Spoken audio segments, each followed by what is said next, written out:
Hey, welcome back to Bitcoin is Hard, a choice app production about Bitcoin and personal finance.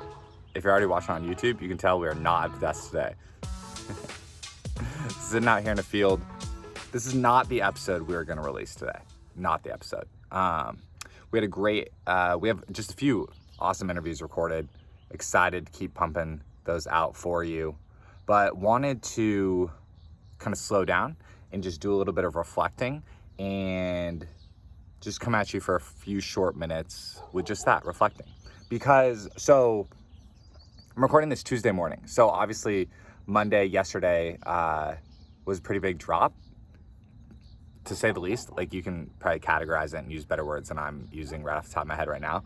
But what I wanted to talk about was just the whole reason why we're doing this podcast. Like, the whole reason why I thought there was a gap at the intersection of Bitcoin and personal finance, and it honestly isn't being served from either side. Like, the generic personal finance community is not really talking about Bitcoin, and then the Bitcoin community is starting to do a little bit better, but I think the strategy and ways of thinking about Bitcoin still have a long way to go. And that's not saying we've done about 30 episodes so far. In no way do I believe we've begun to solve the problem for now and forever or whatever. But the reason why I want to have these conversations is to start doing that. And putting Monday in context for myself and the price drop, the exchange rate drop, in context for myself, I wanted to talk about, I've said multiple times on the podcast how it's very hard for me to separate the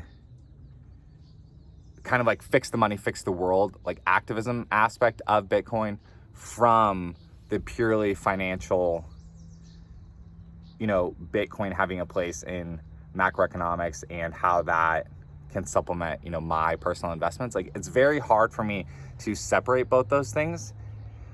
And it's because of this. When I look at what's happening with investors, again, scared, for lack of a better word, about the decisions of the Federal Reserve and of people in power that are able to decide the price of money, that's a super personal reason about why I like Bitcoin and why I think about it all the time, And so if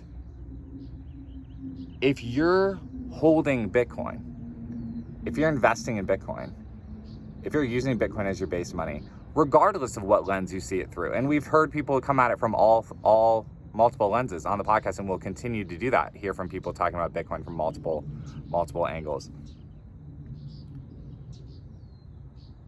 Whether you know it or not, holding Bitcoin is an alternative to what we're seeing right now. It's an alternative. It's a different way of thinking about the economy and thinking about economics. And that's why it's so hard to categorize. And I got a text message yesterday from a friend who said, should Bitcoin be this affected by the stock market? I don't know. We're only 13 years into the experiment. I can give you my answer. I can give you my pontificating. But the answer is we've never seen a 10x improvement on banking and on the way that money language between humans can work. That thesis is playing out live in real time. We're watching it live together. And we're covering how individuals are adjusting their personal financial plans based on how Bitcoin is reacting to different things happening in the world. That's happening live. And so I've said it a couple times also, that we're writing the personal finance advice. Like we like collectively, like the guests that have come on Bitcoin Twitter, the, skeptics that are observing Bitcoin, that collective mass of people is writing the new way of managing your stored labor. Because people aren't going to stop working.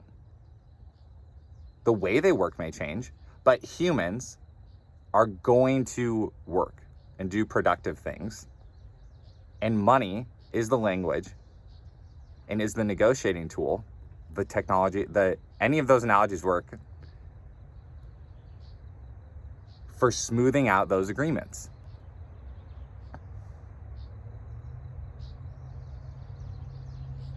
When you have central planners who are able to choose the price of money, it makes every single one of those agreements hard. All the way down to buying one item at the grocery store, all the way up to negotiating your salary with your employer, all the way to purchasing a big purchase like a home. The decisions of a small group of people are affecting all those things. And potentially to a greater degree than they ever have.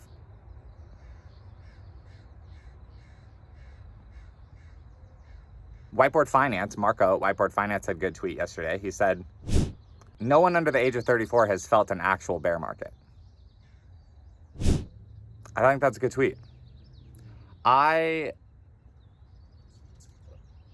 Because looking back on, the last Bitcoin bear market, I wasn't working for a Bitcoin company at the time. I was just doing my own freelance things.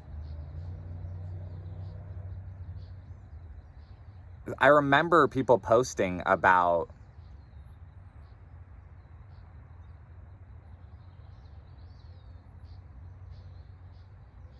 the bear market, but I wasn't as directly connected to it.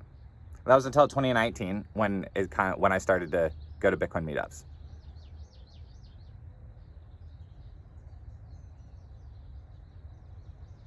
The 2001 recession and the 2008 recession, my dad was laid off both times. So that's something I've always thought about too.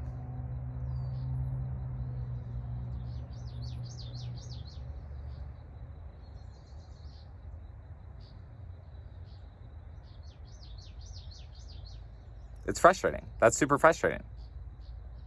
That, like, the common perception is that, like, this has to happen. Like, the business cycles are normal. This is what happens.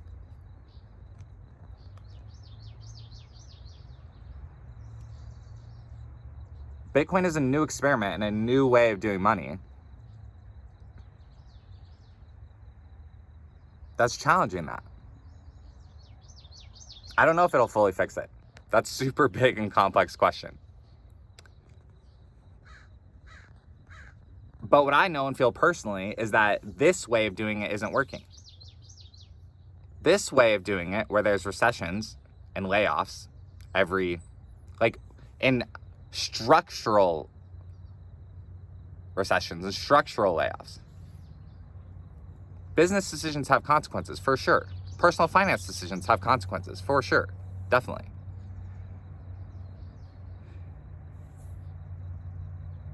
It's weird and frustrating that it has to feel so systemic and so on a pattern.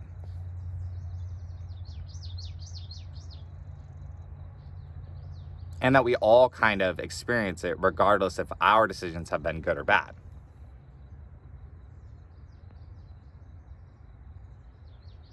We're all affected by it because the money, the base money, doesn't do a great job of storing value. So you're forced into investing.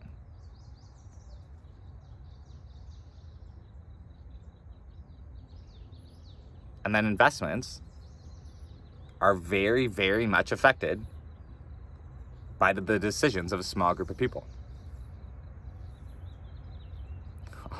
our episode we were going to release today was with Satoshi Sarah. And she just gives a great perspective on how young people are perceiving the current economy and just inflation and Bitcoin and cryptocurrency and things like that. And it's a really fun episode. I'm excited for you guys to hear it. But today didn't feel like the day.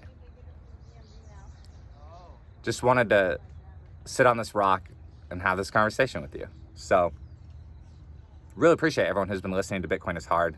This has been really fun to do. I'm thankful to just Bogdan for editing it all the time, and thankful to Choice for having dedication to like Bitcoin and personal finance.